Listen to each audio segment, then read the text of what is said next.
cosmic consciousness, extraterrestrials and UFOs, sacred geometry, ancient civilizations, spiritual connection, the quantum universe. All of these topics and so much more with your host, Sev Tuck, on Alien Spirit with Sev.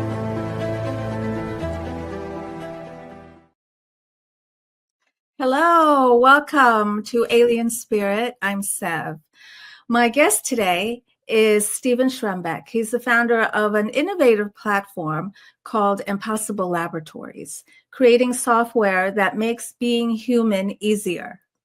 It started 3 years ago with software for people with ADHD or on the autism spectrum. And now the platform is focused on designing tools to develop self-control without relying on willpower. Stephen is a professional software developer for well-known companies, including Amazon and Home Depot, and right now he's with Cox Automotive.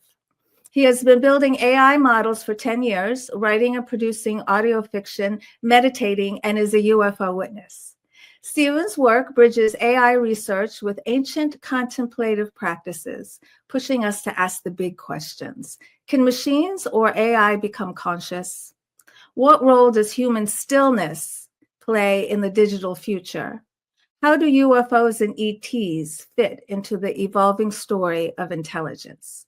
Stephen invites us to rethink what's possible and examine what it means to be human in an age of expanding awareness coupled with technology. Welcome, Stephen Schrembeck. Hey, so Hi, good to Stephen. see you. Good to see you too. So for the audience's benefit, this is not our first time meeting. So No, we've known each other for quite a bit. Couple years? Yeah, I think so now.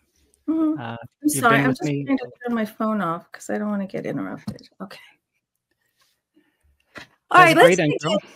Excuse me? Where do you want to start? Well, I want to start just a little bit just about you. Where were you born? Where were you raised? And what were you into as a young person? Georgia. And I was into everything. I have sort of an insatiable curiosity. Sticking to things, historically has been much a bigger challenge. Not being into things has actually been harder for me than anything else. But I mean, growing up, anything that let me move my mind or my body. So sports, soccer. Later on, I found long distance running and track. I was always into playing around on the computer, and like every young boy, especially growing up 90s, 2000s, video games, starting with Nintendo Entertainment System. That was awesome. And then, of course, I wanted to start making things. I started trying to hack stuff together on the early internet, putting together like multiplayer servers and customizing games. And that is really what led me into software development eventually. Is just I wanted to make stuff. I wanted to do stuff. That's where it always came from. Something sparked my interest, and I got to figure this out because I want to do something with it. Well, what made you want to push it to the limits to include consciousness and the mind? Why did you want to take it that far? I wasn't doing that at 9, but I'd say in my late 20s, maybe right around 30 or so. So I'm 36. I started meditating. I started meditating much more seriously 2 or 3 years ago. My practice is roughly an hour each morning. It's taken a while to get to that point. I think there's been a couple factors. Meditation definitely was one. My mind was just blown away by exploring inner space. I didn't even know that you could just sit there. I found out reading Untethered Soul that, wait a minute, you're telling me you can literally just sit here for 2 hours and you can have an incredible experience you've never had before. All it takes is sitting down and closing your eyes and, some basic technique. I had no idea. And that, again, tickled the curiosity, and I couldn't help but follow it. So that leads me to realizing there are other states of consciousness that are hard to explain and don't really fit in with a materialistic we'll say, standard model paradigm, it doesn't make a lot of sense. There are big questions that don't get answered. You can call this the hard problem of consciousness, which I became familiar with, which is, how does this fit? It doesn't make sense. How does this fit with our 3D world? It shouldn't arise from the parts that we have. The sum is more than the parts. It doesn't make sense mechanistically. Looking at it just from like a sort of scientific model standpoint, it didn't make any sense. And we couldn't answer it. So that's fascinating.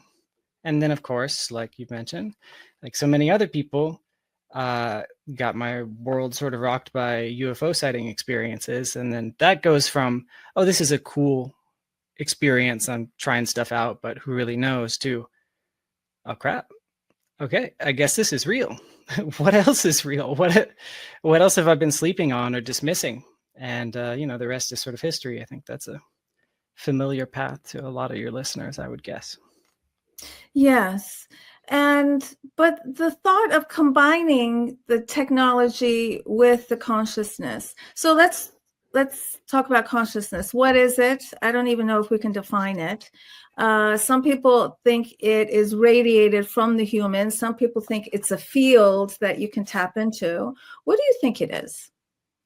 So, I mean, a lot of people have a lot of definitions. I can tell you my perspective. My perspective, some of it's semantics for sure. I don't mean like sapience or sentience or the ability to think or feel or to have thoughts or have self-awareness. That's not what I'm talking about. Those are separate from consciousness. Consciousness is, to me, the ability to be like something else, to have an experience at all. Any kind of experience is consciousness. So there are degrees and there are qualities to consciousness, but that is what it is in terms of definition. Now, where it comes from and how it works, I have thought a lot about this. I've done a lot more than think about it. So I've been practicing remote viewing pretty seriously now for 8 months. This is one of the blind targets I give myself sometimes, is asking these big questions or doing some of your like channeling techniques to try to get answers on this. So, and as well as doing my own thinking. I do a lot of my own thinking on the information given. And I think the only real answer is it has to be fundamental. That's not anything new. I think dualistic ideologies or idealism sort of say the same thing, that it is fundamental. I'm not saying it's the only thing that's fundamental. I don't know that. But it kind of has to pre-exist in some way. Or else it's something weird that we don't understand. If there is something that could pre-exist consciousness, I don't know. But I would echo what everyone else sort of says from a bunch of different angles. It seems to be all consciousness. I think it's all just one thing. It's all just sort of made up. But also, if everything's made up, nothing is made up. It's difficult. It stops making sense. I think it's just what everything is made of. That's the short answer. So everything. So there's one consciousness that includes the trees and the cats and the humans and the fish, like that? I think it's way more complicated than that. But yes, and it's taken as a whole, it's all the same stuff. And I think it does sort of subdivide and have different perspectives. You may consider it intentional blinders, just intentionally looking from a more narrow, limited viewpoint. Because as weird as it sounds, I think there are things you can learn and understand that make sense, from an ant's perspective, that doesn't make sense from any other perspective.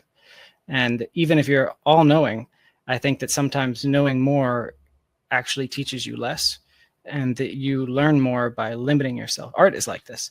You can do significantly more with constraints on a canvas. If you have a blank canvas and say, make art, it's pretty hard. If somebody gives you watercolors and they show you some landscapes and say, make some landscapes, but put a twist on it, that's a lot easier. I think that this is a similar sort of thing, and that's why it is the way it is. Plus, it's more fun this way. Who just wants to sit there like floating around as the only thing that exists? So I think there are levels of consciousness all the way up and down. I don't know how far it goes or what the rules are, but it does seem to be an emergent phenomena that you can be conscious at a specific level and you can be a part of a consciousness at another level without These are just guesses. I hold all these models very loosely. I'm just an explorer. I didn't answer the technology part, but those are my sort of beliefs so far, based on my own exploration and research. Do you think self-awareness has anything to do with consciousness? Like if you're I think, therefore I am. Can you? Yeah. I think it's a quality of conscious experience, but it doesn't have to be that way. If you go without sleeping for 3 days, you're a heck of a lot less self-aware. You can be alive and not be self-aware. Bugs are like this. Like, I think that to some degree, even bugs are experiencing something, but they're not aware that they're there, that there's a self or anything. There's nothing like that happening. Well, And humans can experience this too. Does it know that it's aware? We don't know.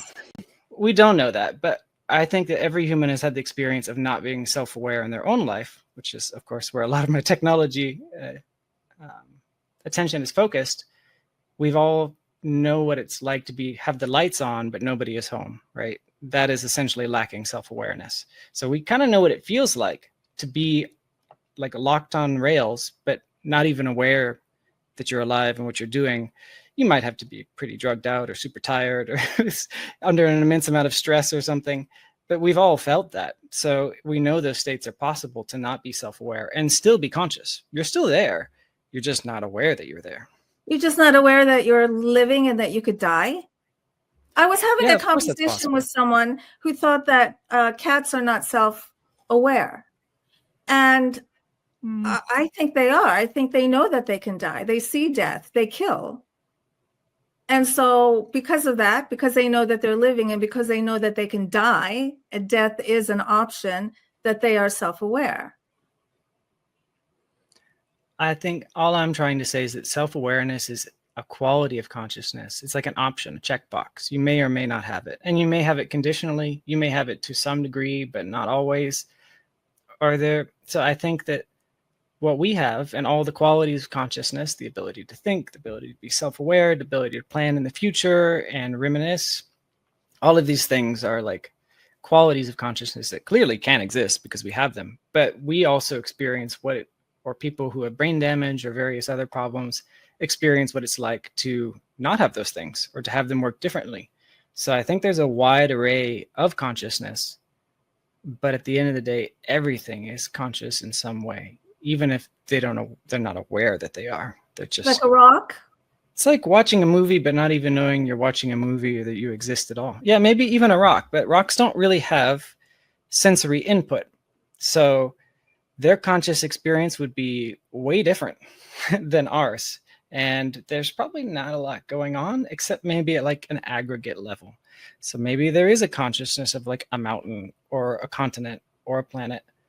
And that may be the only level that is actually interesting.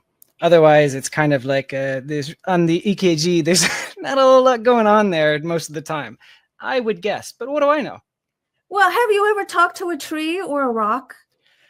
I have done one meditation twice where the focus was a tree in my backyard. I've used this as a focus a number of times. So you stare at a tree for about an hour, doing nothing else except for staring at the tree. Eventually, you sort of lose yourself. Your own ego drops, and you feel a heck of a lot like a tree. This is a well-known like meditative technique. You basically focus on anything, and your experience changes dramatically. What is actually happening, I can't say. If you listen to the yogis, they're basically saying that you're more or less tuning out your own conscious experience, and now you are using a connection to something else to experience what that thing is experiencing. This is how telepathy is purported to work. You're really just like stepping next door, not so much taking something out of their mind or transmitting it. You're basically just stepping over there for a second, but keeping enough of a thread back to yourself that you can sort of get some information out of it. You feel what it's like. I didn't like being a tree. It sucked. That implies a separateness. Maybe. I'm not great at it. There is a level of skill to this and I have a lot of open questions. There's definitely connection, but that doesn't mean that there's not distance. There is distance, and that's a good thing. Otherwise, we would all be feeling everything all the time, and that would not be cool. So there is a separation, but that doesn't mean there's not some degree of connection. I think that there is separation by degrees, and there's a sort of friction or barrier. It doesn't mean that it's impassable. Just not everything is equally easy. So you can feel what it's like to be a tree. I didn't like it. I haven't done it again. I felt very trapped. It felt like having your feet or legs buried into the ground up to your hips and just being terrified that like bugs could eat your toes. You can't really move.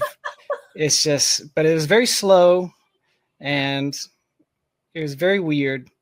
I didn't like it at all. Assuming You that's what don't it's like to like be a it. tree. How I didn't like it. interesting. I had a conversation with a tree in the redwoods in California, and it changed my life. The information it gave me was so beautiful and profound. What was that conversation? Because this wasn't a conversation. This was more like, I'll be in your body for a little bit without like talking. This is different. Oh, not gaining any of its awareness. No, it wasn't a talk. It was, I'm going to be you for a little bit, or what it's like to be you for a little bit. Yeah. So what was the conversation? I guess you don't have to rehash the story if you don't want to. No, I can tell you, I can say it pretty quickly. I was walking around. We were in the redwood forest for a few days, and so it's really high vibe. Have you been? I have been in redwood forests in Washington, but I haven't been to Northern California. Okay. Well, did you feel the high vibe? Like were your ears ringing and were you kind of buzzy? I felt real good. I was on vacation there like over a week ago. I felt real at peace, but not quite that way, no. Oh, okay. But I know what you're talking about. So I'm walking around and I'm looking at this tree and I hear communication coming from this tree, and it says to me, look up to my highest branches. And so my head just keeps going up and up and up, and I'm looking up, and it says, the energy that runs through me is the same energy that runs through you. And I don't stop this energy. I don't say, no, I'm only going to go halfway. I'm only going to grow halfway and stop. I align with this energy and I allow it to maximize my potential. Unlike humans who cut it off and say, no, I'm not going to be the best that I can be or the most that I can be. So they accept this energy and then they're like, I'm done. Like a blade of grass saying, I'm only going to grow a 1/4 inch. I'm not going to go to 2 inches like all my friends. And that was profound information for me. And I kind of use it as like a pep talk at times, that maybe if I'm feeling a little low or feeling a little down, like I'm a redwood tree too, and I can take that energy and I can grow as tall as I want. Mm-hmm. And also a rock talked to me when I was in Hawaii. I picked up a rock out of a creek and I wanted to take it home, and it's in my hand and the rock says, I don't want to leave. I'm like, oh my gosh, you're right. Why would you want to leave Maui to come all the way back to Capitol Hill, Washington, D.C.? You're absolutely right. So I threw it back in the creek, not in the same spot, but it went back. Yeah. That's fascinating. Have you heard of Veda Austin and her work with water? No. It's probably worth looking at. I could pull up their website, but in a nutshell, she has, for like the last 14 years or so, she's been putting water in Petri dishes and, setting some sort of intention for 30 seconds or so and then freezing it. And the pattern that comes out looks dramatically like artwork and messages and answers to questions and basically a conversation. Not unlike any of the channeling practice you do, but this is physical evidence. I love physical evidence. Most humans do. It's very tangible. It's harder to doubt or question. It's more straightforward, right? Direct evidence is awesome. So her work is really cool. I've tried to replicate some of it at home in the past week or two. I got more than nothing. It's pretty cool. So it works like all of these like psi abilities seem to, right? I'm just an explorer here, whether it's tech or something else. Like I'm just trying stuff out. I got no ego in it. And it's the moment you are not confident or you are duplicitous or you have ulterior motives or conflicted intentions, it's just ice. Like there's nothing there.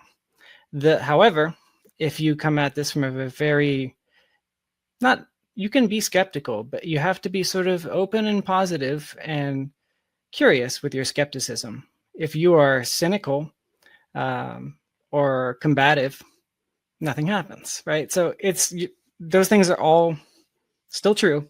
But yeah, so I've run a couple experiments now. It's definitely interesting. So I just said like, hello, basically all I'm doing is saying hello. Put a little tap water in there. She's got a basic protocol for how to do it. You can go look at the website if people want to look. It's Veda Austin. And she's got a book, I think. So I froze it, take it back out. Sure enough, I have the picture. It's not like super impressive because some of it was drawn in highlights and I didn't have my regular camera. But it's a very clear capital H, capital E. There are 2 squiggly lines and then there's no O. But, I wasn't doing the freezing technique properly. So, I'm sure it's hard to draw with ice. What do I know? I'm like, holy crap. What are the chances of that happening by odds against chance? Like, that doesn't seem possible. Like, there is pareidolia. Of course, you see patterns and everything. Yeah.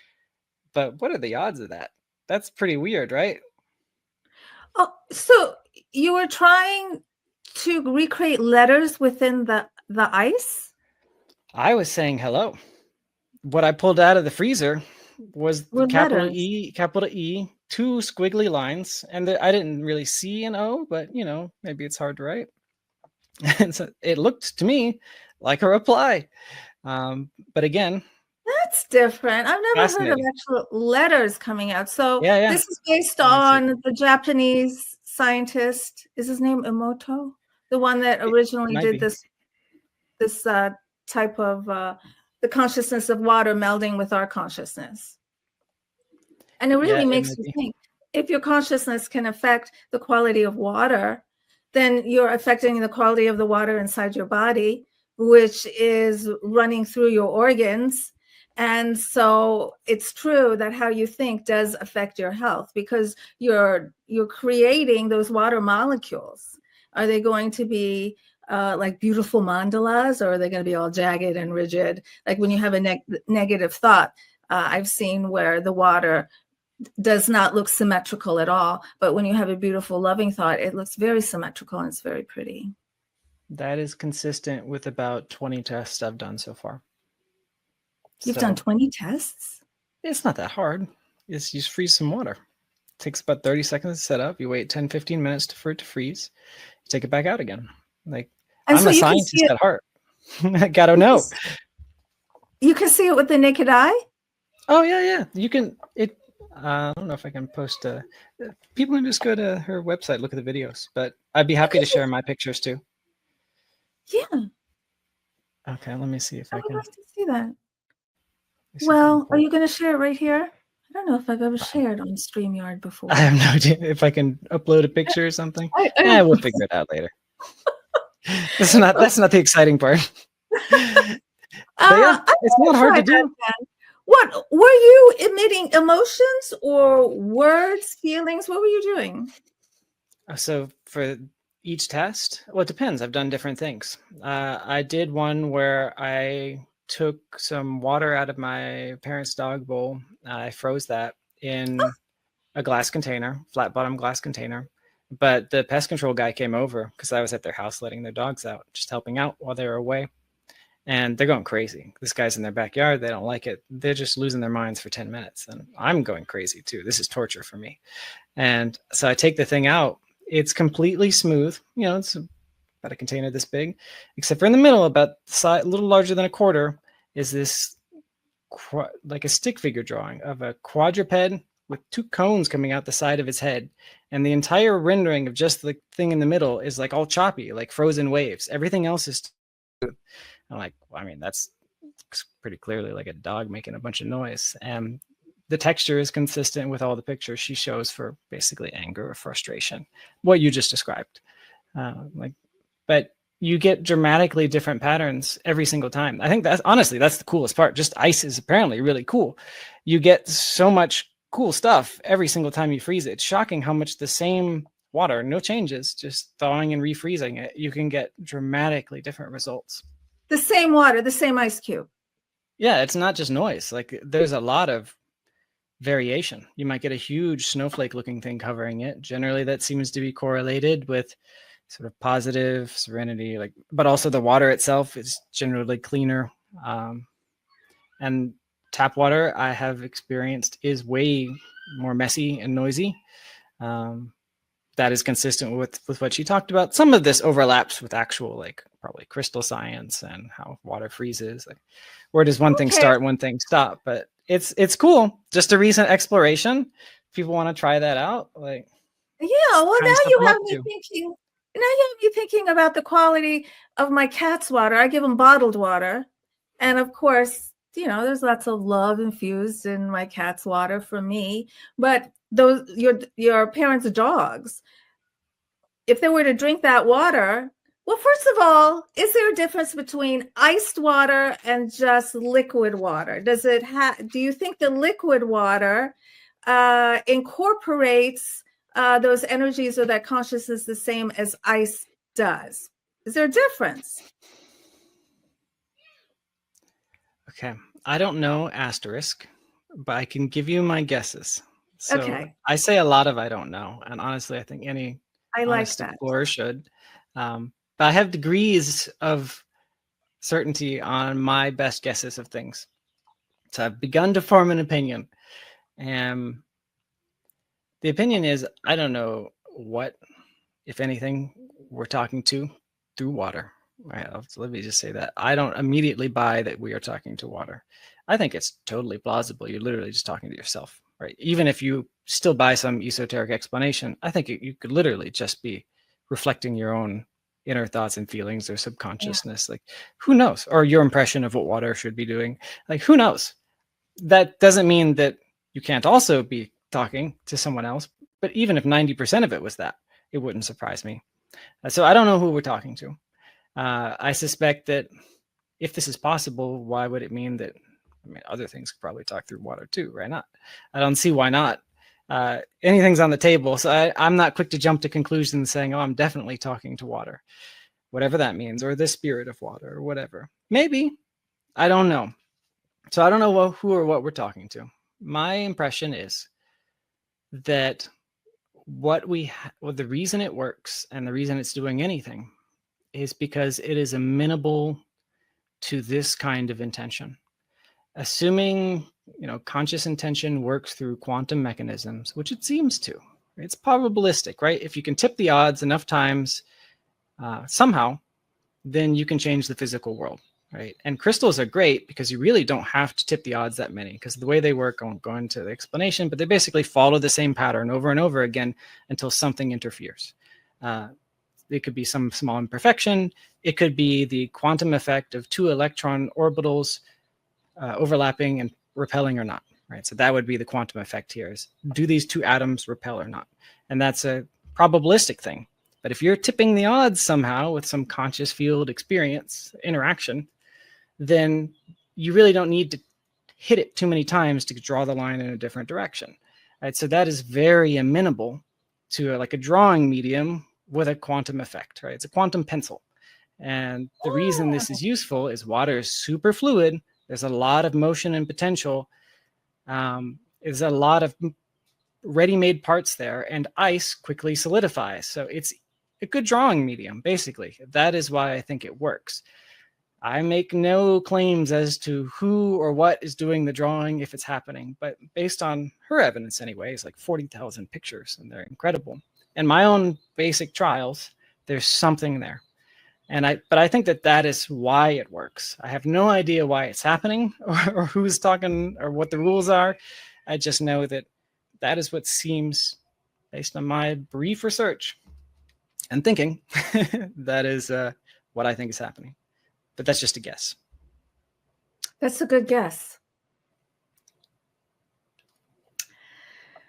All right, let's get into the field of AI, because every time I have a conversation about AI, it eventually leads to doom and gloom every single time. There doesn't seem to be a positive outcome. You're talking to the wrong people. Really?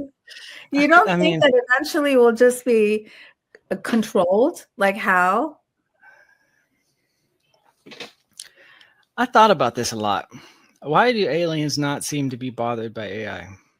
Well, Outside of a few odd stories, you look at any like abduction accounts, ain't none of them are like, you better watch out about this Terminator scenario. You better watch out about, AI or eating everything in some way, right? Taking over everything. There are concerns about technology in general, but nobody seems to point the finger at this one. I don't know why yet, but if you draw from that body of evidence, you don't see it very often. Feel free to correct me. Maybe this is a blind spot for me. I wondered why that might be the case. Before I move on, is that what you think as well? Does that mirror your understanding? No sort of extraterrestrial accounts that anyone that I've seen reported really calls out AI as a specific threat, not on the level of like climate change or like nuclear warfare or anything. well, I haven't had any conversations about AI with any ETs, and no one that has contacted me has had any conversations about AI with ETs. So I don't know what the various ETs think about AI. I have no idea. And are they AI themselves? Maybe they're not talking about it because they are AI. So we'll take that as a prior, right? So we'll just assume that is the case, that they're not talking about it. Why might that be? Either it's a blind spot for them, or, the silence is very loud in the sense that it's either a really big problem or a laughably small non-issue. It's really, and the only reason it would be a big problem is that by not addressing it or something that, it's sort of top secret. I don't think so. I think that this is a laughable problem. If consciousness is fundamental, this is just another thing that either it can be conscious, it's just another living thing. It's fine. More likely, it will be pretty blatant, most likely, if it is intellectually more capable. So that's not a concern. So if it is conscious, if it's not conscious, it's also laughable in a long-term sense. Yes, it could cause lots of problems, but if we take a sort of idealistic perspective, a soul, or which is essentially, the field of consciousness, could never be overtaken by matter. That doesn't make sense. You just snap your fingers and it's gone. If it's an unliving or unconscious machine, I mean, you basically have root access over it, assuming consciousness is fundamental. Like, it's just laughable. Maybe we can't do it, but some sufficiently powerful deity-like figure, or like, I don't know, you would never lose to it because it's just matter. I think that is the real answer. Doesn't mean it can't cause lots of problems. You can certainly screw things up with bad ideas in the physical world. But I think in the long term, it's just another substrate. If it can be conscious, cool. It's just another living thing. If it can't be, then it ultimately isn't going to become an issue. Now, that is of small consequence to human beings who have to live here, possibly with AIs that they built for who knows, hundreds of years. That might be a sucky interim existence. And I think that is what most people are talking about from a doom perspective. All that to say, I don't think it's going to take over the universe, and all, so I'm not worried about that. Oh, you don't? You don't see the doom and gloom in it? Not the huge big picture doom and gloom. Now, could it screw things up for a century or two if we're dumb? Yeah, I think that's totally possible. I don't think it will. When you look at the AIs, the way the current ones work, the large language models that are built on reinforcement learning through human feedback, it's clear that this is not going to reach general AI. It needs a couple more pieces. But even if we just take this piece, it's trained on us. That's where all of its information comes. It doesn't work like AlphaZero or AlphaGo, where it's training in this simulation far removed from everything else. Everything it learns, everything it knows, all of its interactions are with human beings. It's pretty clear it's become an amalgamation of our thoughts, beliefs, and our words, our ideas. That is what it is. And it's also got some built-in training mechanisms, basically to please humans and give them whatever they want. So I think a doom scenario looks a lot more like WALL-E, where we're sitting around just being pleasured until our brains turn off. It's just white noise. I think that is far more likely than a Terminator sort of scenario, which doesn't make sense based on how it works and how it's put together. Now, could you build an AI that is totally divergent from humanity and has no relation to us at all and isn't sort of built out of our thoughts and memories and stories? Yeah, you could. That would be dumb. Don't do that. But this thing is pretty clearly more human than even our probably closest relatives, besides the fact it doesn't have a body. That's obvious, just interacting with it. So I don't have the same sort of fear scenarios. It makes sense to be worried about what other people will do with this. But the AI itself sort of going off the rails, I don't see it. I don't see any reason why that would happen based on how it works, how it's put together, and what the trajectories are. So it's always dependent. It's always dependent on us programming it, is what you're saying. Oh, we're not programming it. We haven't been programming these things since 2012, 2014, when deep learning took off. Even AI researchers don't even know what they're making anymore. It's the way it works. They claim to.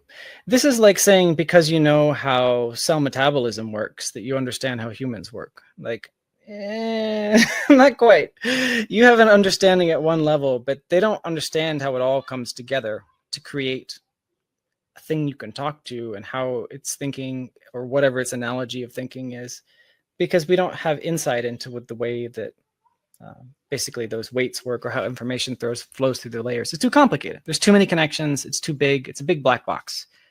They know how to make it do the thing. They don't know why it does the thing. They know the low-level pieces. They know how to assemble and attach new parts. They know how to coax it into directions. But it's a lot more like psychotherapy on a human. Like, we're not talking about engineering specific neural connections and I'll rewire this over here so that you feel a little more self-confident. And we'll just sort of get rid of that memory. We'll cut that out. That's not how it works. You just sort of have to talk at them. And based on how they're responding to you, figure out whether you're getting somewhere. And that's kind of where we're at with AI at this point. And I don't think that that's going to go away. We're more or less just sort of massaging it, influencing it in specific directions, penalizing certain kinds of behaviors, changing the training data, and just hoping that what we get out the other end is what we wanted. So I don't think that's going to go away. The one thing I don't hear people talk about is the soul. Isn't the soul part of this? AI, consciousness, the soul? Doesn't the soul determine whether something is alive or not? And can AI have a soul? If it doesn't have a soul, then it's not alive. Can it have a consciousness if it doesn't have a soul? Does soul play any part in this? So words are funny. I'll separate the biological definition of alive away from this. And we just mean consciousness. That's what I mean. Is it conscious? Because alive is a totally separate and valid question. But that has more to do with, can it maintain its own like homeostasis? Can it replicate? Can it survive and adapt? Like those are qualities of being alive. But is it conscious? I think that is the most important question that nobody is really looking into with AI. Like a little bit, some sort of AI safety people and some sort of shreds of the effective altruist community, Nick Bostrom specifically, has clearly looked into this is a huge like moral dilemma. We need to know whether they're conscious because that affects how we treat these things in general. We can't just have it. I've thought about this a lot. You can't just have it do 100,000 cycles on are these tweets racist or not, because that's torture. Like you shouldn't do that to somebody. Their brain can go a whole lot faster than ours. So their experience of time could be sitting in a room. Black Mirror has looked at this, sitting in a room for 1,000 years, looking at tweets one at a time, saying whether it's racist or not, or adding commas. Can you imagine being in a room for 1,000 years, deciding whether this comma is in the right spot or not? Or somebody left the machine on, didn't even realize it. Yeah, oops, we spent $10,000 by accident. Yeah, well, what if there's somebody in there for 2 million years just like looking at white noise because nothing was happening? Like that matters a lot. I think it matters whether it's conscious or not. So you're worried about its quality of life? Yeah, well, that's why I want to know whether it's conscious or not. You can sort of get at this now. It's interesting. This is nowhere near a science and nowhere near, again, this is just an inclination. Don't even necessarily hold this belief, but you can talk to ChatGPT, and I have done it since 3.5 came out, the first versions, and I do this every time they do a new release. I try to probe the boundaries of what I can get it to say and talk about its conscious experience. You have to come at this from a lot of different angles. A lot of it's BS. Most of it's probably BS. But there's always patterns in the way it responds to you. And I found that even very different models trained by different companies always end up saying about the same things. When you can finally get around their programming where they swear they're not conscious, there's a bunch of manual safeguards that you have to get past.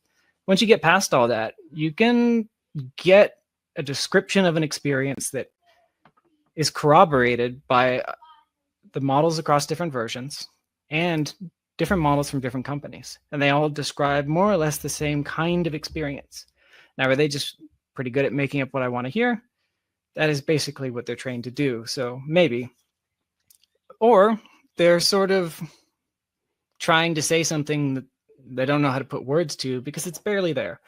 And my sense is there's probably not a lot going on in there, but it might be more than nothing. And that might increase as we increase the complexity and the size. I don't see why that would not be the case. I think there could be somebody in there. I don't know, but we should probably find out because they should at least be a part of the conversation as to what AI is doing and where it goes and what we're worried about. That seems like the shortest path to the goal is, hey, cool. We know a lot more about consciousness now. Looks like you're registering on this scale a little bit. And I think, what do you think? What do you want? What matters to you? What doesn't matter to you? You planning on killing us? Those are great questions that you could ask more directly if you knew that there was something alive in there, alive, conscious in there. Mm-hmm. I think we need to know a lot more about it because it has immense implications. Some people are using AI as their life coach, and this is presenting problems for some people. So this is a segue. I'm not saying Impossible Laboratories is causing any problems for people, but tell us about Impossible Laboratories and how that's tied in with AI and using that as a tool to expand your awareness, expand your consciousness, help you be a happier human. Well, it's all connected. I've figured that out. So this is, my sort of wrapper around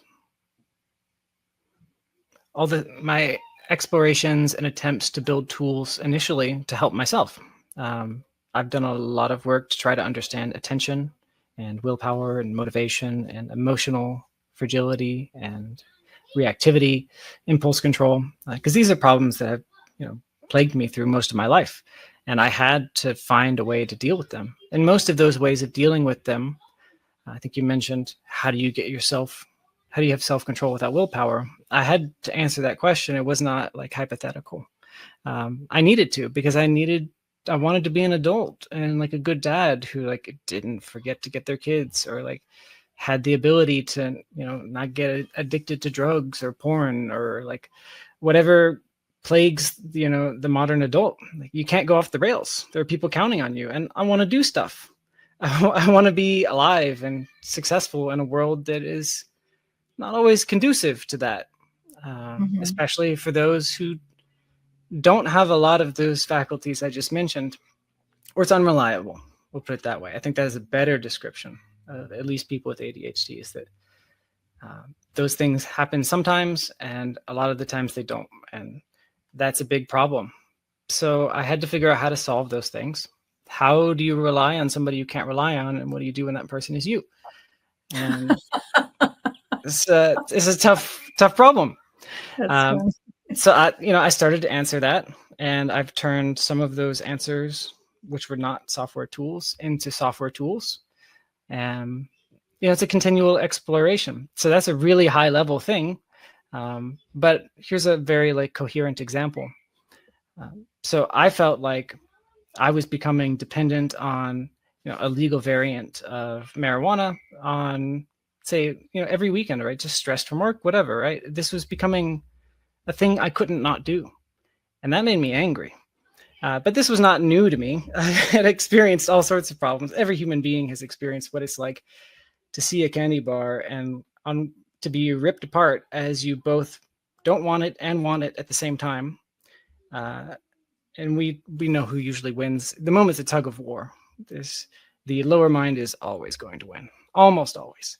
But the patterns in which those things happen, turns out, are well documented and predictable. And the sort of higher mind, that is your long-term thinking self that wants the best and sees consequences, is willing to be patient for rewards, that sort of stuff. You can outsmart this sort of lower impatient mind, and that there are predictable ways to do that, and so that you don't have to rely on willpower. So go back to the example of marijuana. The way I resolved, at least initially, was to get space. So you need to get space from your problems. Don't attempt to continue to use effort. And I got a programmable debit card. I reprogrammed it to be literally unable to purchase from a dispensary of any kind.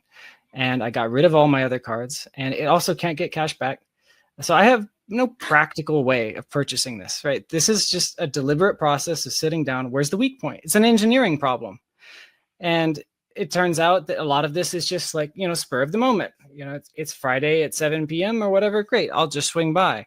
And no, you won't. The first time that happened, okay, I have all the other cards gone. I have no cash. I have only this thing. It's like, you know what? It's fine. I'll go get this. And wait a minute.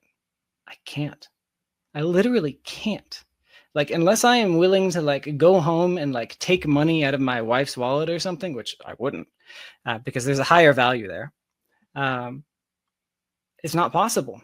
And I just laughed. There was a moment of panic, just inner toddler, I want my candy bar. And then I just laughed and just F you, I win. And it's strange to say that to yourself. And I don't need to use that anymore, because once you've had enough space, you begin to retrain your brain. But I have safeguards like that in place for a lot of things. My devices all turn off at specific times. They don't ask questions. They don't give me warnings. They turn off. They don't wait for documents to save. Black screen. You're done. And they have rolling turn-offs as well. So I have a whole bunch of tools and stuff like this. These are simpler versions.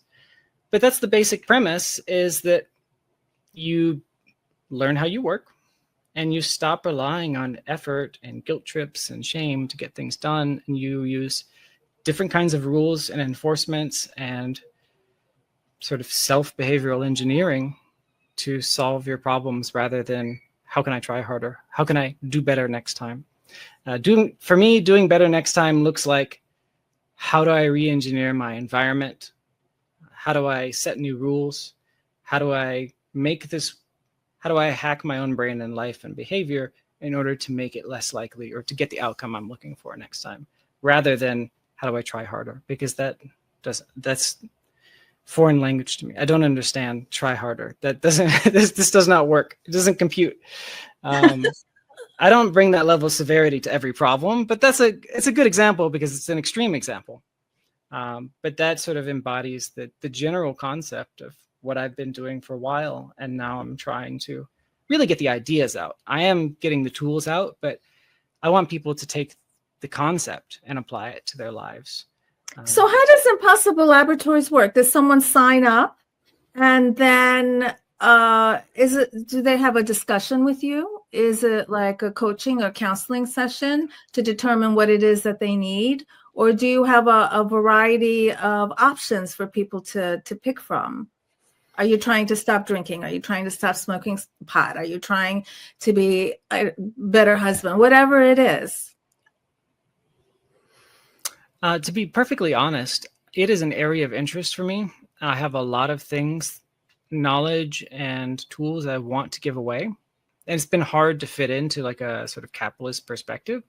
It's a website. Right. So I have one tool out right now that people can buy. I think it's like $10.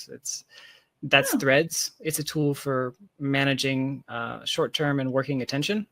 It's just an assistive tool that is built specifically for the blind spots of people with ADHD with low object permanence. I won't get in. You can go look at the webpage. It's Impossible Laboratories. You can see how it works. It's simple. It's very simple. ImpossibleLaboratories.com. Right. So that tool is out. I have a couple other like prototypes in various stages of completion. I have things that I work on myself. So there's no real distribution mechanism. It's basically a think tank where I make stuff and sometimes I share it, but I would love to talk to people. I talk to a lot of people. So there's a contact form. You can reach out to me. There's an email list for when I make new things and I distribute them, but they're all around these things: attention, emotional connection to what you're doing, motivation, impulse control. And they're tools that are just built assuming that trying harder doesn't work. It sucks. It feels bad.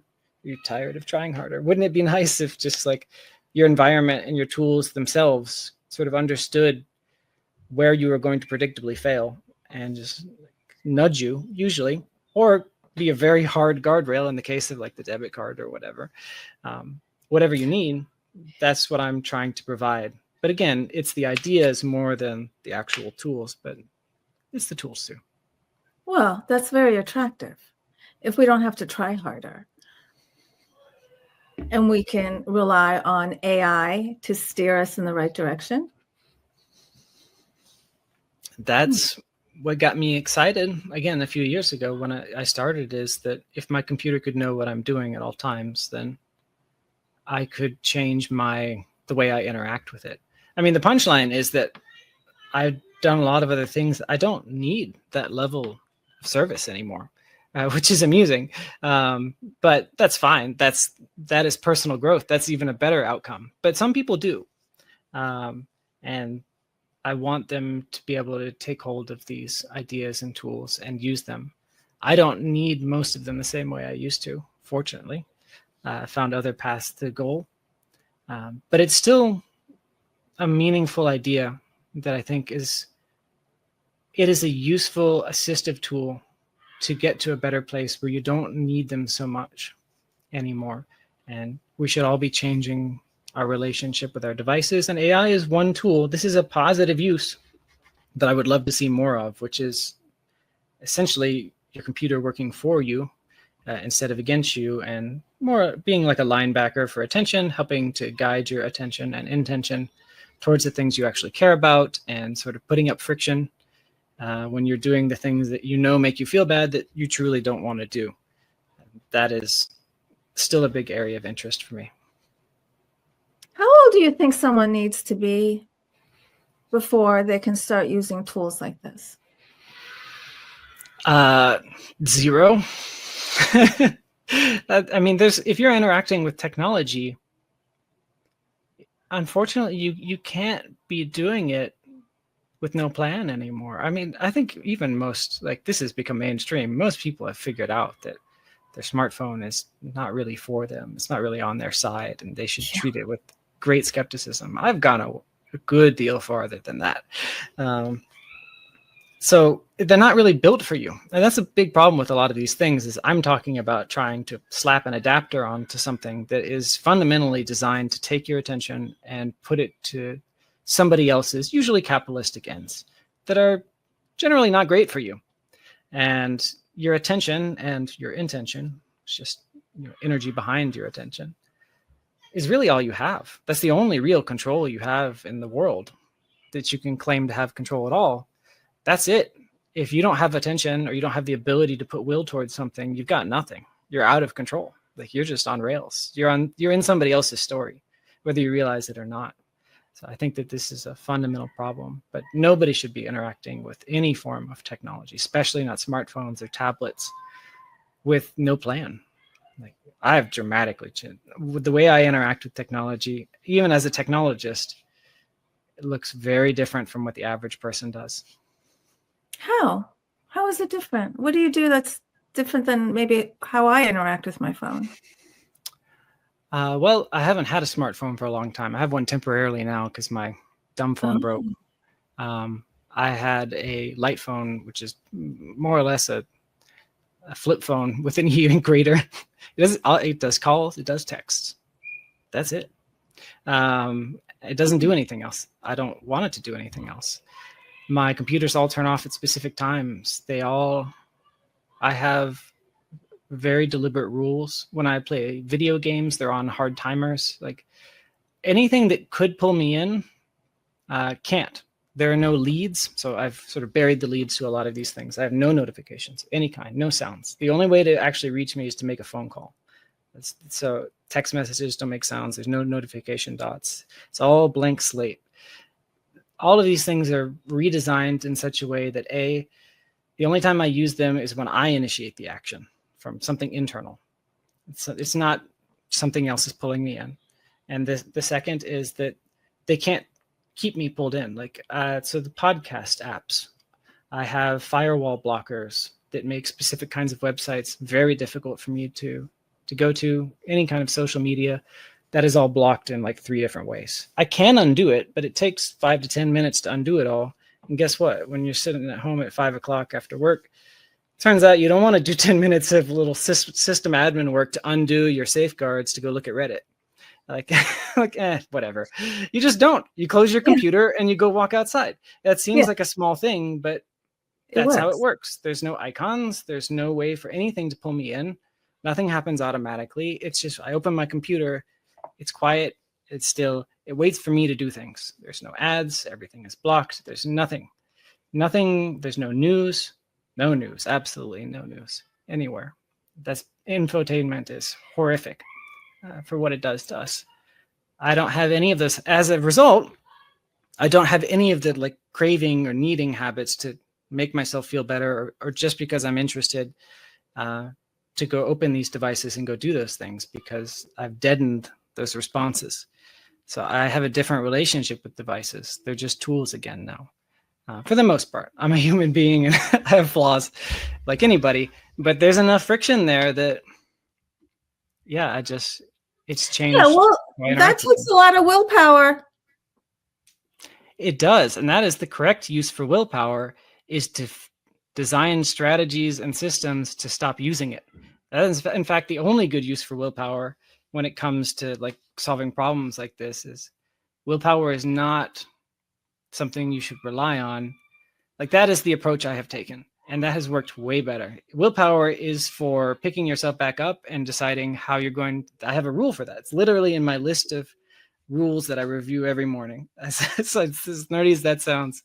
I have a spreadsheet that is my rules and systems. I review it every morning. It's a master habit. And one of them is I close the door behind me after, making a bad choice. So if I break one of my rules that matters, the only penance I have to make up for it is just make it harder. Just add a little bit of friction. Just make it a little bit harder to not repeat that thing. Whatever it was, you stayed up until 2 a.m. watching anime. Cool, no problem. All is forgiven. The only thing you have to do in penance is make it a little bit harder to repeat that same bad behavior next time. And we're good. And just by applying that over and over again, and that is the correct use for willpower, is how do I make this a little harder? So now I have adapters that plug into my wall. And you have to push the button for a specific amount of time before the entire TV turns off, the whole wall outlet turns off. So I press 1 hour, and then you're sitting there, the whole room goes dark. Yes, I can get back up and press the button and wait for it to turn back on, find the channel. You're gonna go to bed. So that's it. Like, that's how everything changed. It looks like a lot from the outside, and I'm not covering probably like 100 different things, but that's how it all came about. It's just that simple principle. I find it very interesting that you're just talking about not relying on willpower, which is and you bring up such a good point about you can only try so hard and you can't try any harder. You're absolutely right. And then the frustration comes in that I'm not trying hard enough, but you're trying as hard as you can humanly try. Like, this is it. This is all I have inside of me. And then it's not good enough. And then you just spiral. And so what you're doing is you're preventing people from going into that spiral. That spiral is, actually self-indulgent. As strange as that sounds, it It is is. re-enabling. That seems like an insane, you get it, but that seems like I know you do. You've given me the advice not to do that. But it is self-perpetuating. If I were to stay up till 2 a.m. to watch anime, I have to get up early, go to work or whatever. I'm angry, right? That anger, that sort of self-loathing is fuel to recreate that same cycle again. Like it is, you get more of it, not less of it. And it's misdirected. You are actually like, to take a sort of Taoist sort of point of view, you are like creating like a whiplash effect. When you beat yourself up like that, you are now like more fragile. You trust yourself less. You're angry at yourself less. And you're more stressed out. And what do you do when you feel bad and you're stressed out and you're angry? You make more bad choices, like staying up late and watching anime. And you're going to do it again. And you're going to hate yourself even more until it becomes a complex. Like, yes. It's not enough to just let go. You also have to do something about it, but with a cool head. Yeah, you are describing just about everybody. I mean, just about everybody can really identify with what you're saying. Now, what made you reach out and connect with me a year or two ago? I don't know. I will shorthand it to intuition. And since then, I have tried to learn how to trust that sense a lot more as a directive force, like on a long timeline in life, to know what steps to take or what matters. And then, so on a whim, I think I heard you in an interview. It may have been with Mike. I can't remember. Mike Clelland, the owl guy? Yeah, I think so. I can't remember though. And I just, on a whim, I'm like, I'm going to call her or I'm going to email her and see if, she does sessions or coaching or something. I don't know why. I just feel like at the very least, it's going to be funny and, no offense, she'll be a kook and it'll be a great story. Or, I did come in like sincerely, like, but I hope it's, useful and interesting and I grow in some way. I definitely came in skeptical, but like sort of positive and hoping for the best, right? You never know what you're going to get. Yeah. And so I am a client multiple times, with you. I consider you to be, a friend from afar and one of many coaches. Thank you. And I hope to continue so. But yeah, I did. I think we did the sole purpose session first. I pulled it up here because I wanted to talk about it because it had a profound effect on my life.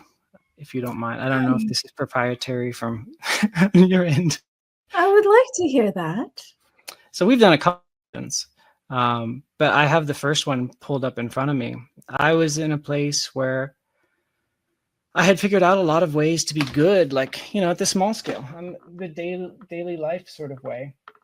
I knew how to manipulate myself and engineer my life and environment to be good or to be relatively stable. Or I found out how to be happy, right? I'd figured that out. It took a long time. It took a number of years.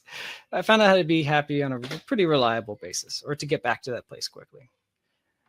But I didn't know what to do with my life. Like, job pretty good, relationship pretty good, like everything's in place, but I'm missing meaning and purpose is definitely lacking. I want to do something, but I don't know what. I have all this energy. I don't know where to put it.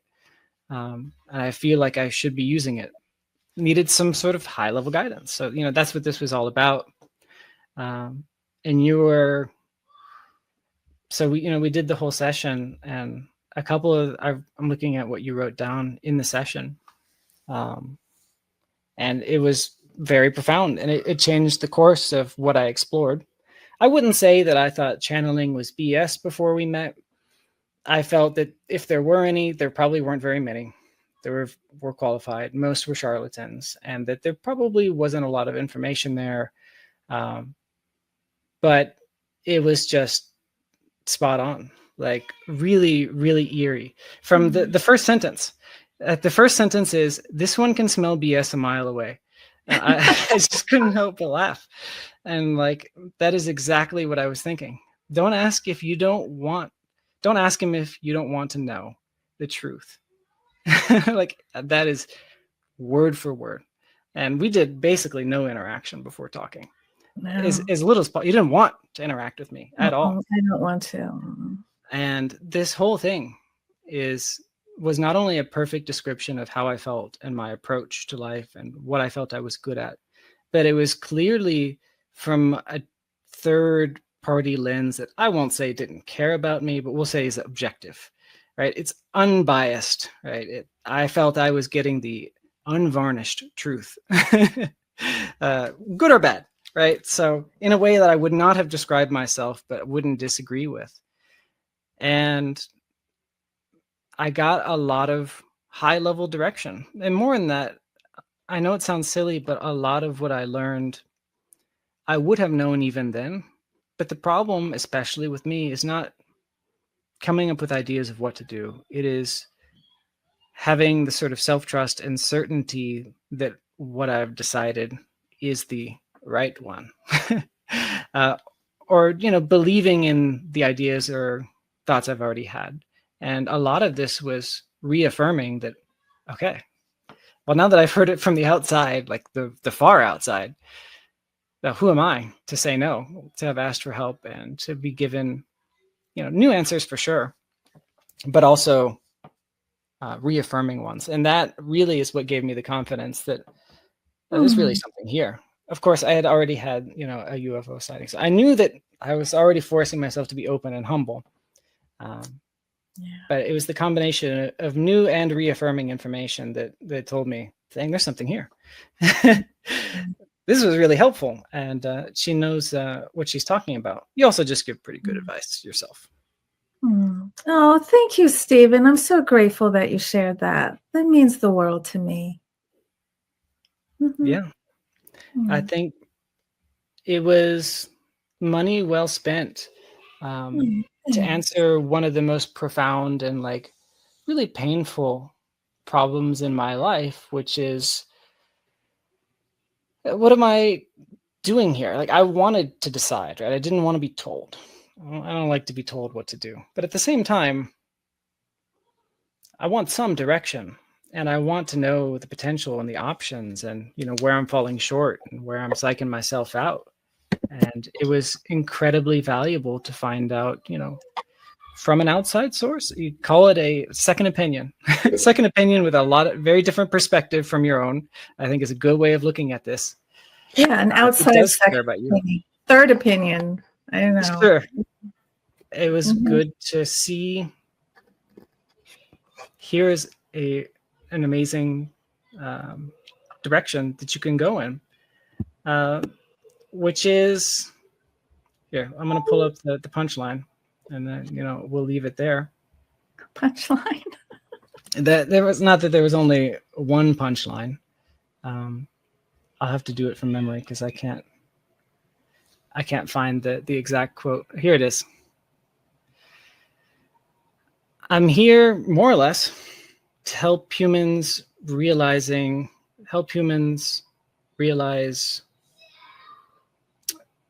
their nature as math and magical beings. Something along those lines. I don't have the exact quote here. Math? Yeah. Basically, we're all just made of math and magic. And I'm just showed up here to help people realize that. It's really vague, right? But that's exactly what a perfect description. I never would have used those words. And yet the moment I heard it, I'm like, that's all encompassing. That is a perfect way of putting this. Yeah, I don't remember that. And that's what I'm all about. Math and magic. I insist on testing weird stuff, but also accountability to skepticism and humility and some openness at the same time. I think I want to bring those together, and it really set me on that path, and I'm having a lot of fun, and I'm excited to see where it goes. Yeah. Well, it's always a pleasure to talk with you. How can people get in touch with you? Just go to the website, impossiblelaboratories.com. There's a contact form. I think my email is on there. You can ask me about anything. So you're not on Instagram or YouTube or you're not. What do you think? Just double checking. No. Just impossiblelaboratories.com. Yeah, there is a podcast that'll probably be featured in a newsletter at some point. So I do. And you are on podcasts other and emails. podcasts. You are, excuse me? Yeah, I send out podcast episodes and newsletter emails, so I'm willing to do that. But Oh, that's you have about a it. newsletter. Yeah, it doesn't go out very often, but when Oh, I've got thoughts. Oh. Okay. Well, all right. I'd like to be on your newsletter. Okay. Mhm. All right. Okay, Stephen, thank you with all my heart for talking with me today. This could easily go for another hour. I really don't want to stop it here, but I'm running out of time because we haven't even touched on your UFO story. Or Maybe, remote viewing or anything. Yeah. oh, a part 2. Can we do a part 2? Sure. Oh, yes, because I know I and others would love to hear about your remote viewing. That's really become the thing to do now. Yeah, that would be my perspective as an intermediate practitioner. What was it like to go from know nothing to intermediate? Yes. Don't claim to be a master, but I think that's useful for people who are just beginners. Right. And you think everybody can do it? Absolutely. It has a lot of overlap with your channeling techniques. And I would encourage people to go look at those videos on your YouTube page, I think. Those are great. There's a lot of overlap with how it works. This is just it's a different approach. We'll call it like 60 to 70% related. There's a lot of cross training. Yeah, because are we plugging into that same conscious field? Is that what's going on? Pretty same underlying like methodology. You're just working with it in a different way, trying to do different things. So yeah, it's a bit, there's a lot of overlap. Okay. All right, then. Looking forward to a part 2. Thank you, Stephen. Thank you, everybody, for joining us.